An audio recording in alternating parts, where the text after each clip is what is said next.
Imagine standing in a narrow mountain pass, just 15 meters wide at its narrowest point. Behind you, the fate of an entire civilization hangs in the balance. In front of you, an army so massive it blackens the horizon, over 100,000 Persian warriors, the greatest military force the ancient world has ever assembled. You look to your left and right. Just 300 Spartan warriors stand with you, along with a few thousand Greek allies. The year is 480 BC. The place is Thermopylae, Greece. And what happens here over the next 3 days will echo through history for over 2,500 years, defining what it means to be truly unstoppable. King Leonidas of Sparta knows the math doesn't add up. Every military strategist in Greece knows this is suicide. But Leonidas also knows something else: geography can be the great equalizer. This narrow coastal pass between the mountains and the sea is the perfect choke point. The Persians can't use their superior numbers here. They can't flank. They can't surround. They have to come straight at the Greeks, and when they do, they'll face the most elite fighting force the world has ever known. Xerxes, the Persian king, arrives and camps his massive army within sight of the pass. He's confident. Why wouldn't he be? He's conquered nation after nation. His Immortals, an elite unit of 10,000 warriors who are instantly replaced when one falls, have never been defeated. He sends a scout to observe the Spartans.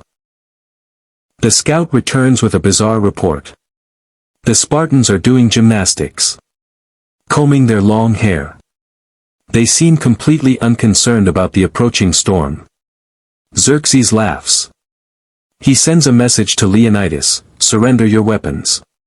Leonidas sends back 2 words that will ring through eternity: Mol and Lab, come and take them. Xerxes waits 4 days, expecting the Greeks to retreat. They don't move. Finally, his patience runs out.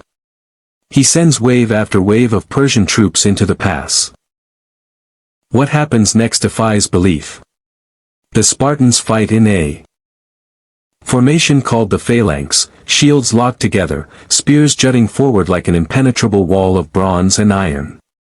Every Spartan has trained since age 7 for this exact moment. They move as one organism. When a Persian warrior strikes, he doesn't fight one Spartan, he fights the entire formation. The Persians crash against this wall like ocean waves against a cliff. They have superior numbers, but in this narrow pass, only a few dozen men can fight at the front at any time. And those men face Spartans who have spent their entire lives preparing for war. The first day ends. Persian bodies pile up in the pass. Xerxes has lost thousands. The Greeks? Perhaps a handful. Day 2 begins. Xerxes sends in the Immortals, his elite troops who have crushed every enemy they've ever faced. Surely they can break through.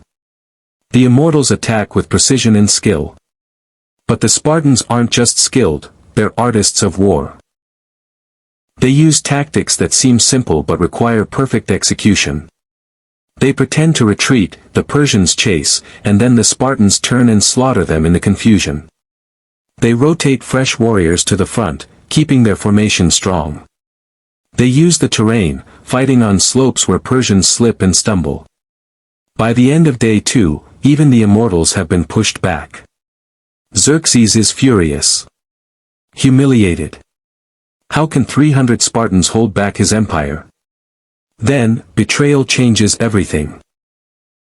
A Greek local named Ephialtes approaches the Persian camp. He knows a secret, a mountain path that winds around Thermopylae. For a price, he'll show Xerxes how to flank the Greeks. On the 3rd morning, Leonidas receives the news. A Persian force is coming around the mountain. They'll be surrounded by midday. The battle is lost. This is the moment that defines humanity's unstoppable nature. Leonidas doesn't panic. He doesn't retreat. Instead, he orders most of the Greek allies to withdraw and save themselves to fight another day. But he and his 300 Spartans, they stay.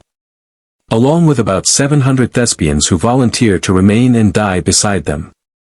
Why? They could retreat. They could live to fight another battle.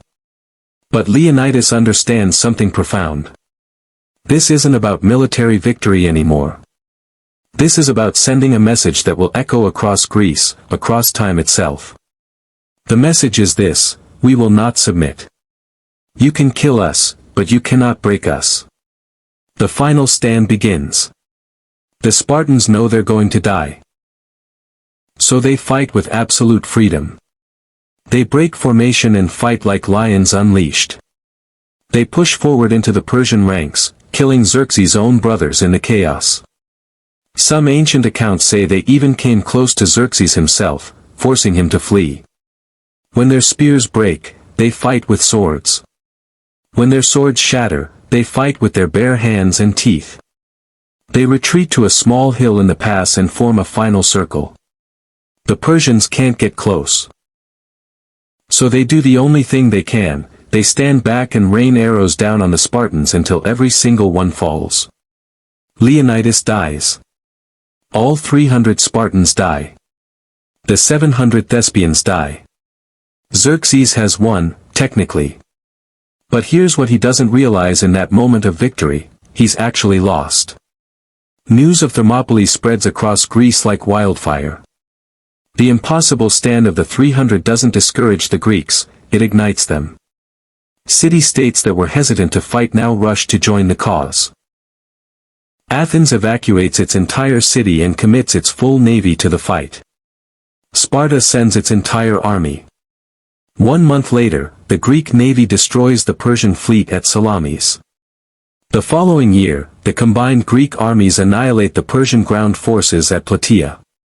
Xerxes retreats back to Persia, his dreams of conquest shattered. The Persian Empire never seriously threatens Greece again. So what made humans unstoppable at Thermopylae? It wasn't the weapons. The Persians had better equipment. It wasn't the numbers, they were outnumbered 50-1. It wasn't even the tactical genius, though Leonidas was brilliant. It was something else entirely. It was the unshakable belief that some things are worth more than survival. That freedom, dignity, and defiance in the face of tyranny matter more than life itself. The Spartans could have retreated. They chose not to because they understood that their deaths would accomplish more than their survival ever could. They turned a military defeat into a psychological weapon that destroyed an empire. This is what makes humans truly unstoppable, not our ability to win, but our refusal to surrender even when losing. Throughout history, this pattern repeats. Outnumbered defenders hold impossible positions not because they can win, but because they know their sacrifice will inspire others. The Alamo. Stalingrad. The defenders of freedom throughout history who stood firm when running made more sense. Today, over 2,500 years later, we still tell the story of the 300 Spartans. There's a monument at Thermopylae that reads, "Go tell the Spartans, stranger passing by, that here, obedient to their laws, we lie." They died. But their story became immortal. That's the real victory of Thermopylae. It proved that you can kill humans, but you cannot conquer the human spirit. You can destroy our bodies, but you cannot break our will to be free. And that, more than any weapon or army, is what makes us unstoppable.